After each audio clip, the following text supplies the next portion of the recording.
O Cruzeiro jogou, venceu o Juventude, um belo jogo da equipe do Seabra, que teve muitas mudanças.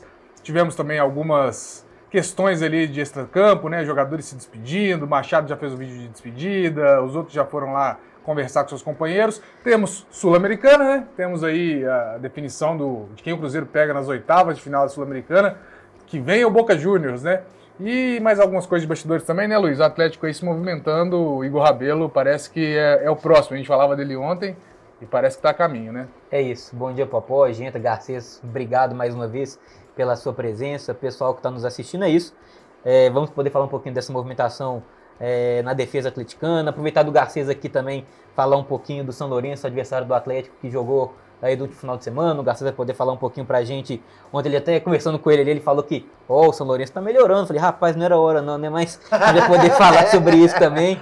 Então tem muita coisa. O pão caindo, né? Normalmente acontece, mas aí tem muita coisa pra gente poder trazer nesse programa de hoje, viu, gente? Então, vamos lá começar esse negócio, que hoje tem assunto pra caramba, igual o Popó falou. Ontem entrou, não é a turma toda, né, Popó? Ontem entrou todo mundo. Matheus entrou. Matheus Henrique, Lautaro, o Wallace entrou, né, no final do jogo ali. O Kaique jogando bola pra caramba, né? O Matheus Pereira regula todo o jogo.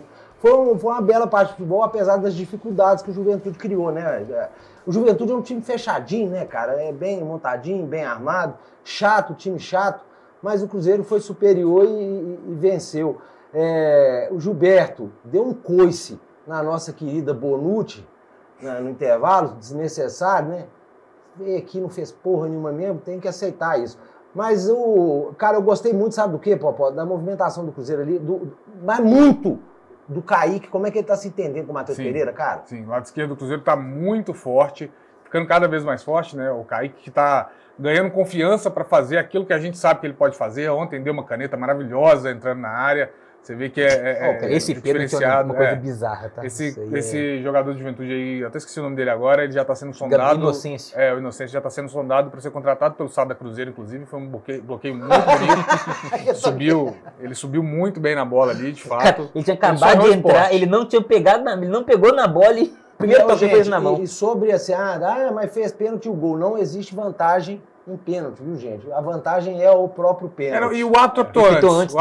Isso deu pra perceber. Mesmo que não, sabe, Popó? Não existe vantagem em pênalti. Não existe vantagem em pênalti. É porque, de fato, ontem foi muito rápido o lance, mas o árbitro apita antes, né? O goleiro para na jogada. Pecado, enfim. hein? Essa daí ia ser a pintura da noite. O Matheus passou ali. Se fosse o Rafael Cabral no gol, tinha tomado, né? Porque era só uma questão de centímetros ali de braço.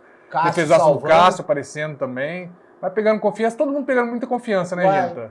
Achei que Não tem o pênalti não, Titi?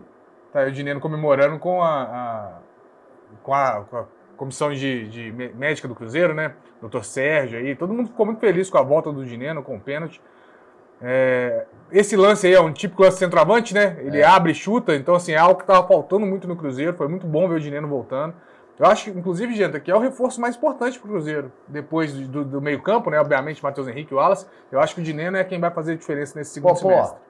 Caio Jorge vai passar apertado com o Dineno vai passar apertado. O Caio ontem tentou, ele foi muito combativo, né? Ele tentou fazer alguma coisa ali e tal, mas não foi uma partida de destaque dele. O Lautaro, por exemplo, foi muito mais incisivo, né? Tá voltando. Teve um lance engraçadíssimo ontem, uma bola do Cruzeiro, a Juventude atacando pela esquerda. E do nada você passa a ver o Lautaro correndo, ele até sai do frame, assim. Tipo assim, o cara devia estar lá na frente, voltou lá pra trás, ele mostrou essa vontade de correr. Ele é muito intenso, né? Ele é muito intenso, é muita correria mesmo. Assim, ele corre o tempo todo e passa pra lá e passa pra cá e quer ajudar na defesa. Fez até falta ontem, então assim, é bom ver que ele tá entrando nessa vontade, nessa ânsia. Até porque ele vai ser muito importante numa coisa que a gente vai falar mais pra frente, que é na Sul-Americana, né? Ele conhece os caminhos da Sul-Americana.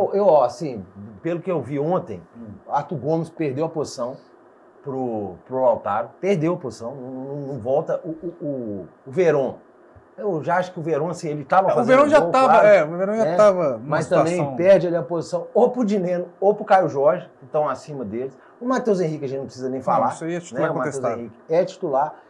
E no lugar do Lucas Silva, um grande bloqueio ali do querido, Né, no Que até lugar jogou ali. bem. Jogou no muito segundo, bem ontem. Jogou muito bem ontem. Raçudo, principalmente no primeiro tempo. Mas o Matheus Henrique ajuda ele, né, cara? É. Porque o Matheus Henrique, o cara é combativo demais, ele tem força, ele tem velocidade. Ele conduz melhor a bola, ele leva essa bola do meio da defesa para o ataque de uma forma mais, né, Então ele dá essa segurança, né, pro Lucas Silva. Eu acho que ele ajuda demais, inclusive o Romero também.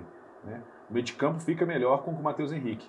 Agora, vocês estão falando do Arthur Gomes ali. O problema é que o Arthur Gomes ele fica mais espetado à esquerda. Né? O que o Lautaro fez ontem, ele jogar como segundo atacante e o Matheus Pereira aqui, como os dois atacantes, o Caio Jorge e o Lautaro. O Lautaro não fica espetado na ponta.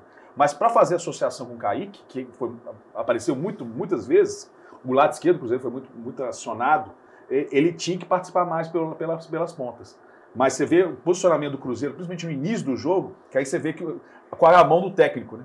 É o posicionamento ali. Sem a bola na marcação, a marcação pressão, você via o Lautaro, o Caio Jorge, o Matheus Pereira. E aí os três iam fazer uma pressão mais alta, chegava mais um volante para fazer a saída de bola. Isso, inclusive, eu acho que é uma diferença muito grande que a gente vê quando a gente tem Caio Jorge e Dineno, que assim, o Dineno, ele não vai exercer tanto essa situação de correr para uma ponta, fechar, tentar fazer essa pressão.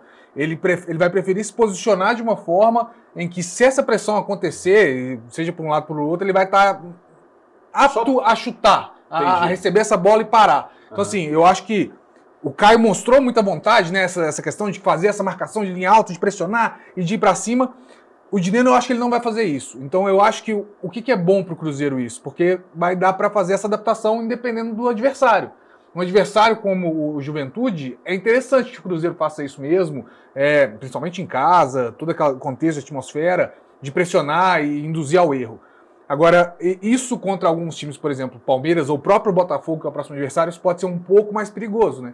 Eu acho que o Botafogo, assim, tem muito mais escape, qualidade técnica para fazer esse escape. Se você ficar subindo demais a linha para pressionar, você vai deixar a defesa um pouco mais vulnerável. Tem então, laterais acho que tem boa saída de bola, tipo o Damiano Soares, é um bom lateral direito, tem boa saída de bola. Então tem que cuidado com essa saída do Botafogo. Mas eu acho que se você também põe uma linha mais alta, você preocupa os laterais deles não subirem tanto. Você segura os caras lá em cima também. Mas se o cara tem qualidade, eu acho que ele fica preocupado, mas se ele consegue sair, ele tá com muita vantagem. Que isso passa mais pela marcação do meio de campo.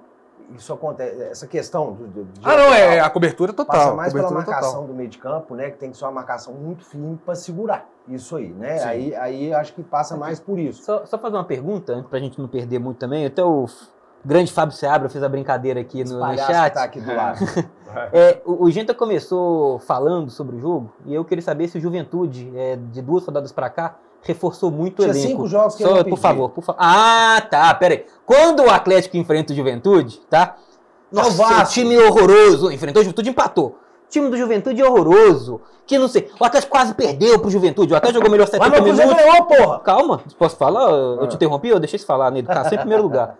E aí o Atlético pega o Vasco. Não fez mais que obrigação ganhar do Vasco. O time do Vasco é uma bosta. Que não sei o quê. Mas o que o Cruzeiro fez ontem? Aí o Cruzeiro ganha do Juventude, com todo respeito, mereceu ganhar, jogou melhor. Eu posso até, a gente vai entrar, se quiser entrar depois nos lances polêmicos do jogo. O primeiro pênalti é indiscutível, o segundo pênalti para mim também é indiscutível, não foi pênalti. A bola bate na perna dele, depois bate no braço, isso está na regra, não é pênalti. O Willian era para ter sido expulso aos 30 minutos do segundo tempo, não foi uma cotovelada na cara do sujeito do Juventude. E aí também, porque quando é contra o Palmeiras, mudou o resultado do jogo. E aí não falou nada ali, mas tudo bem. Aí, eu queria saber só isso. O Juventude, ele reforçou tanto o elenco assim, para ser um time merda há 2 rodadas atrás, e agora ser um time muito bem postado, organizado, um time que criou muitas dificuldades para o Cruzeiro.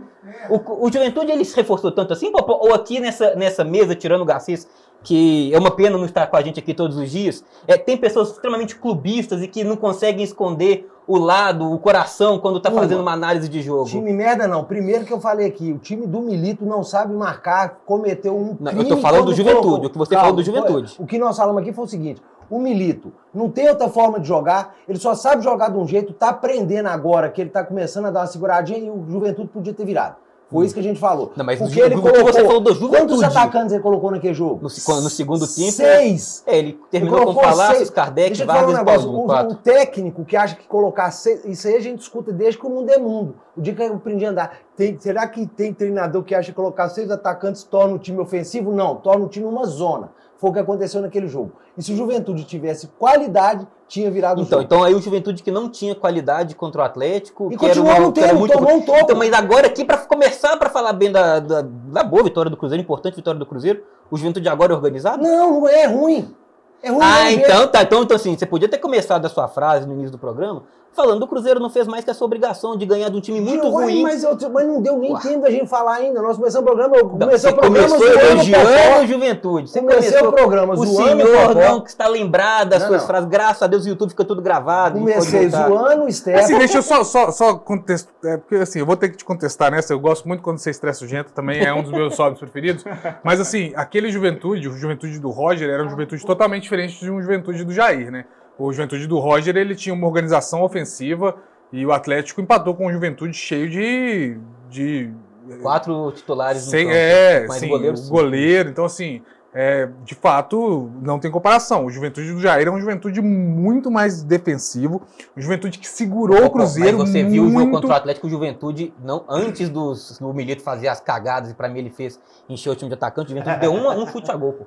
Não, beleza, concordo. O Juventude do Roger era ofensivo. Mas aqui, a gente não pode... Não, era mais. Era mais. Não, mas como que tá era falando um tipo, que mas aquele... São coisas diferentes. Aquele time do Juventude do jogo contra o Atlético era horrível porque estava cheio de banco, todo regaçado. Isso é uma coisa, mas beleza. O que o Genta falou aqui é um time do Juventude do Roger, se você pegar o trabalho, e fez um puta trabalho, ele era um time que conseguia controlar muito mais a partida. Assim, isso não precisa, né, nem de eu falar isso aqui, tá? A tabela mostra. O Juventude era um time que era pra estar brigando contra o Z4 e tá se mantendo ali ainda, fora da briga. Tem outros times ali. Que a gente tá falando tem nem 7 dias, pô. Tem 7 dias, foi semana passada. Mas o futebol é dinâmico, Luiz. E outra coisa. Como que o Jair Ventura mudou esse time todo? Mudou, cara, mudou. Não, mas mudou. Pera que agora a voz da razão, que é o Garcês, vai falar. Antes que eu levante, te dou uma cadeirada, uma escadada ali. Eu achava esse time do Juventude, tecnicamente, ele tem qualidades na parte tática. Com o Roger, já tinha. Tá? Só que tinha umas limitações na parte de conclusão e tudo. Esse time do Jair Ventura, você viu que tinha mais, sei lá, eu acho que era uma tática do próprio Jair, de assim, vamos marcar pesado aqui no meio de campo e sair rápido para o ataque. Não vamos tentar construir a jogada aqui, não, porque vai ser mais difícil. Mas, se a gente pegar o recorte pode ser por ter jogado fora de casa, o time está acostumado tinha mais construção com o Roger. Com o Jair era mais destruição próxima do gol adversário, para a gente tentar. Mas o recorte do jogo contra o Atlético, o jogo que eu estou citando aqui, o jogo que eu estou brincando com a gente, o jogo do Atlético, que ele falou tudo isso. O jogo contra o Atlético não foi assim. O jogo contra o Atlético foi um Juventude extremamente recuado, jogando por uma bola.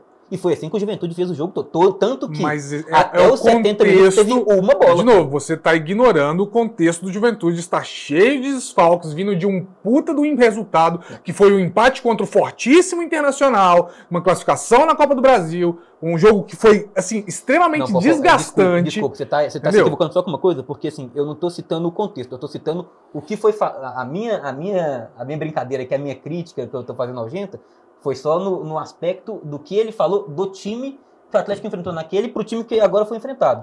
Porque aí você me desculpa, meu caro, não tem como o time em 3, 4 treinamentos, com o Juventude não deve ter tido mais que isso, porque estava jogando em Brasília, nem em Caxias deve ter voltado, então o time não está nem treinando direito, o time ter tanta mudança assim, para ter se transformado de um time extremamente ruim, pelo que ele tinha falado, para um time hoje extremamente organizado.